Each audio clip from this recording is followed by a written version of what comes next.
Bismillahirrahmanirrahim. Assalamualaikum warahmatullahi wabarakatuh. Alhamdulillah, anak-anakku yang solih dan solihah, hari ini anak-anakku semuanya tentunya di rumah bersama ayah dan bunda.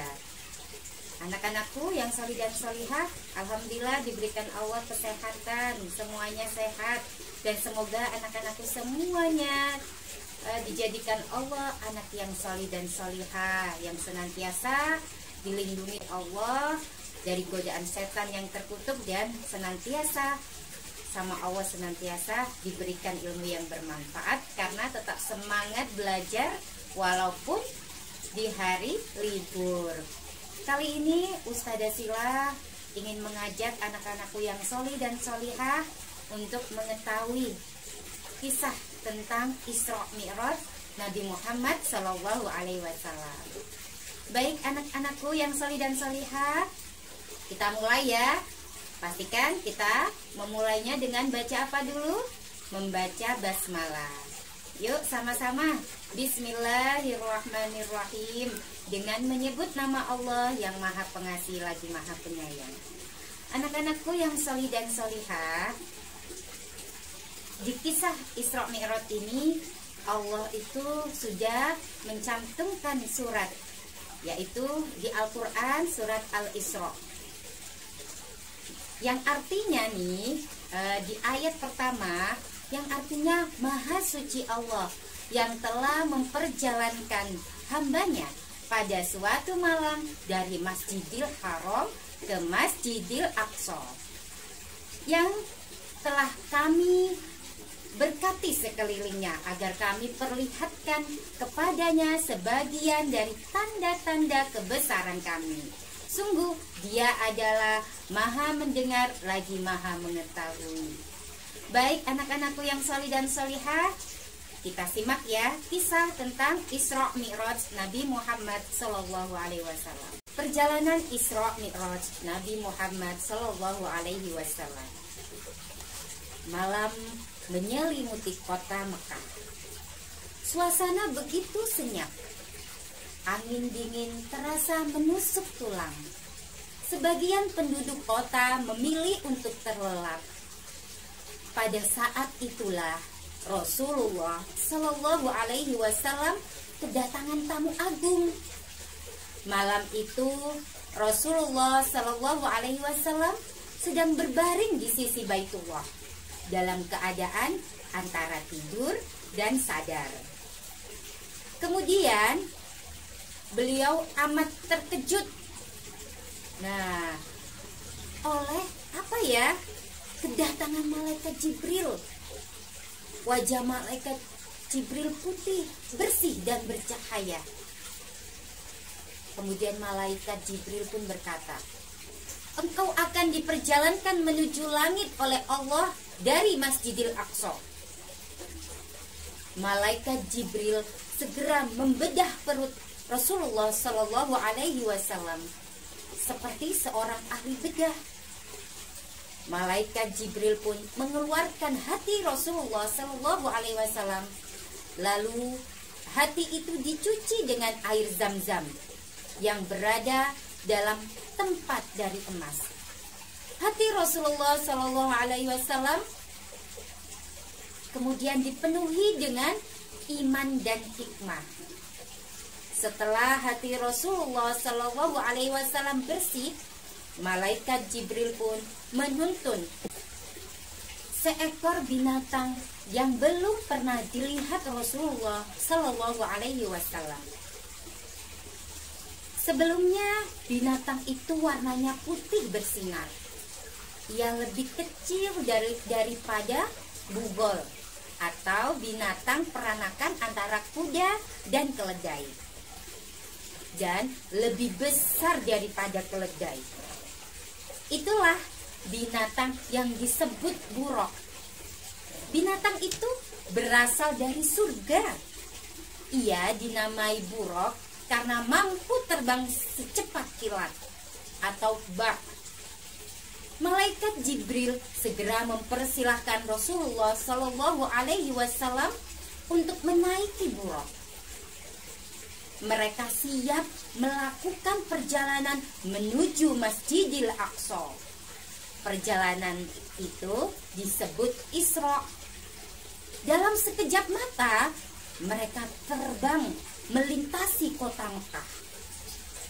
Sebelumnya, Buraq membawa Rasulullah Shallallahu Alaihi Wasallam ke Yasrib atau Madinah, tempat Rasulullah Shallallahu Alaihi Wasallam akan berhijrah. Lalu Buraq membawa Rasulullah Shallallahu Alaihi Wasallam ke puncak Gunung Sinai, tempat Nabi Musa alaihi salam menerima wahyu dari Allah Subhanahu wa taala. Mereka juga pergi ke tempat yaitu namanya Bethlehem, tempat kelahiran Nabi Isa alaihi salam. Setelah itu, malaikat Jibril membawa Rasulullah Shallallahu alaihi wasallam ke Baitul Maqdis atau Masjidil Aqsa. Anak-anakku yang sholih dan sholihah, sebelum naik ke langit, Rasulullah Shallallahu Alaihi Wasallam dijamu dengan diberi 2 gelas minuman. 1 gelas berisi khamr dan 1 gelas berisi susu. Nah, dan Rasulullah pun memilih susu.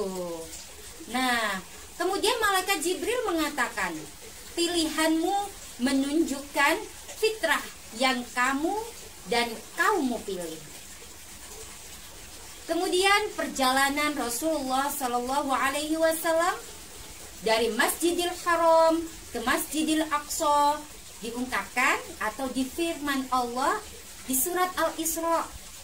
Nah, yang tadi di awal Ustazah Sila sampaikan, kata Allah nih, Maha suci Allah yang telah memperjalankan hambanya, yaitu Muhammad, pada malam hari dari Masjidil Haram ke Masjidil Aqsa, yang telah kami berkati sekelilingnya, agar kami perlihatkan kepadanya sebagian tanda-tanda kebesaran kami.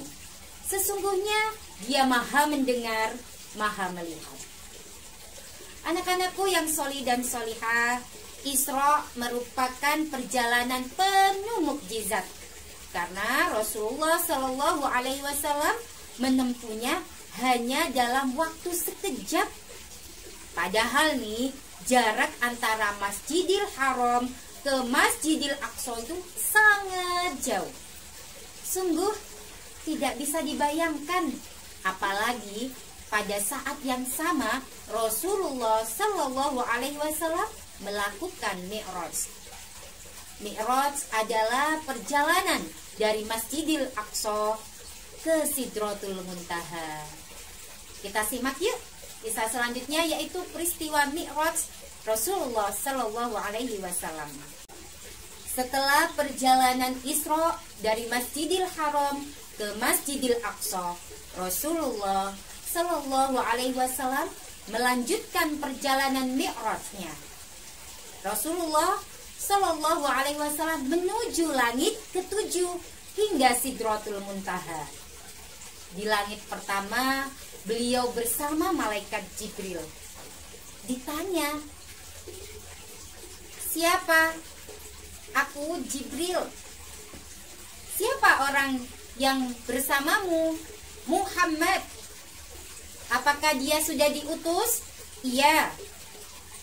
"Selamat datang, sebaik-baik orang yang datang telah tiba." Rasulullah Shallallahu Alaihi Wasallam kemudian menyalami Nabi Adam alaihissalam. Lalu Nabi Adam alaihissalam mendoakan segala kebaikan untuk Rasulullah Shallallahu Alaihi Wasallam. Setelah itu perjalanan dilanjutkan ke langit kedua. Di langit kedua, Rasulullah bertemu dengan Nabi Isa alaihissalam dan Nabi Yahya alaihissalam. Di langit yang ketiga, Rasulullah Shallallahu Alaihi Wasallam bertemu dengan Nabi Yusuf alaihissalam. Nabi Yusuf alaihissalam adalah sebagus-bagusnya manusia yang diciptakan Allah Subhanahu wa Ta'ala. Wajahnya sangat tampan. Tidak ada kata-kata yang mampu menggambarkan ketampanannya. Kemudian di langit keempat, Rasulullah Shallallahu Alaihi Wasallam bertemu dengan Nabi Idris alaihi salam. Di langit kelima, Rasulullah Shallallahu Alaihi Wasallam bertemu dengan Nabi Harun alaihi salam. Di langit keenam, beliau bertemu dengan Nabi Musa alaihi salam. Nabi Musa pun menangis tatkala melihat Rasulullah Shallallahu Alaihi Wasallam. Kemudian Rasulullah pun bertanya, "Mengapa engkau menangis, wahai Nabi Musa?" Kemudian Nabi Musa pun menjawab, "Aku sedih mengingat umatku. Jumlah mereka begitu banyak, tapi yang mempercayaiku hanya sedikit. Sementara itu, aku melihat pengikutmu begitu banyak." Setelah itu, Rasulullah Shallallahu Alaihi Wasallam menuju langit ketujuh. Di sana beliau bertemu dengan Nabi Ibrahim alaihissalam. Kata malaikat Jibril, "Ini adalah bapakmu, berilah salam kepadanya." Rasulullah Shallallahu Alaihi Wasallam pun mengucapkan salam, dan Nabi Ibrahim alaihissalam membalasnya, "Selamat datang anak yang solih dan Nabi yang solih," ucap Nabi Ibrahim alaihissalam. Kemudian setelah mengucapkan salam, Rasulullah Shallallahu Alaihi Wasallam bersama malaikat Jibril kembali meneruskan perjalanan. Tubuh Rasulullah Shallallahu Alaihi Wasallam terus membumbung tinggi hingga tiba di Baitul Ma'mur. Ada dua sungai yang mengalir di dalam dan dua sungai mengalir di luar. "Ini apa, wahai Jibril?" tanya Rasulullah Shallallahu Alaihi Wasallam. Maka malaikat Jibril pun menjawab, "Dua sungai yang mengalir di dalam berasal dari surga. Dua sungai yang mengalir di luar adalah sungai Nil dan sungai Efrat." Lalu Rasulullah Shallallahu Alaihi Wasallam melanjutkan perjalanan ke Sidratul Muntaha seorang diri. Di sana beliau bertemu dengan Allah Subhanahu wa Ta'ala. Rasulullah Shallallahu Alaihi Wasallam diperintahkan untuk mendirikan sholat 50 kali dalam sehari. Setelah mendapatkan perintah, Rasulullah Shallallahu Alaihi Wasallam hendak turun ke bumi. Namun di tengah perjalanan bertemulah Rasulullah dengan Nabi Musa alaihi salam. Kemudian Nabi Musa berkata, "Wahai Nabi Allah, apa yang diperintahkan kepada umatmu?" Kemudian Rasulullah pun berkata, "Aku diperintahkan untuk mendirikan sholat 50 kali dalam satu hari." Kemudian kata Nabi Musa, "Aku orang yang lebih tahu tentang manusia daripada kamu. Aku sudah berusaha menangani Bani Israel dengan sungguh-sungguh," kata Nabi Musa. "Umatmu tidak akan sanggup melaksanakan kewajiban sholat sebanyak itu. Kembalilah kepada Allah, mintalah keringanan." Saran Nabi Musa pun akhirnya Rasulullah Shallallahu Alaihi Wasallam meminta pendapat malaikat Jibril. Kemudian malaikat Jibril pun menyetujuinya, dan Rasulullah Shallallahu Alaihi Wasallam kembali menemui Allah Subhanahu Wa Taala untuk memohon keringanan. Dan Allah Subhanahu Wa Taala mengabulkan permohonan Rasulullah Shallallahu Alaihi Wasallam. Setelah itu Rasulullah Shallallahu Alaihi Wasallam turun kembali, dan beliau bertemu lagi dengan Nabi Musa alaihi salam. Dan Nabi Musa pun bertanya lagi, "Wahai Nabi Allah, apa yang diperintahkan kepada umatmu?" tanya Nabi Musa. Terus Rasulullah berkata, "Aku diperintahkan untuk mendirikan sholat 40 kali dalam sehari." Kemudian Nabi Musa pun berkata lagi, "Aku orang yang lebih tahu tentang manusia daripada kamu. Aku sudah berusaha menangani Bani Israel dengan sungguh-sungguh, kata Nabi Musa. Kemudian Nabi Musa melanjutkan perkataannya, umatmu tidak akan sanggup melaksanakan kewajiban sholat sebanyak itu. Kembalilah kepada Allah, mintalah keringanan, kata Nabi Musa. Rasulullah pun kembali kepada Allah, menemui Allah Subhanahu wa Ta'ala untuk memohon keringanan. Allah Subhanahu wa Ta'ala mengabulkan permohonan Rasulullah Sallallahu Alaihi Wasallam. Kemudian kejadian meminta kepada Allah untuk diberikan keringanan lagi dilakukan beberapa kali hingga Allah Subhanahu wa Ta'ala menetapkan perintah sholat 5 kali dalam sehari semalam. Setelah menerima perintah itu, Rasulullah Shallallahu Alaihi Wasallam turun dan bertemu kembali dengan Nabi Musa alaihi salam.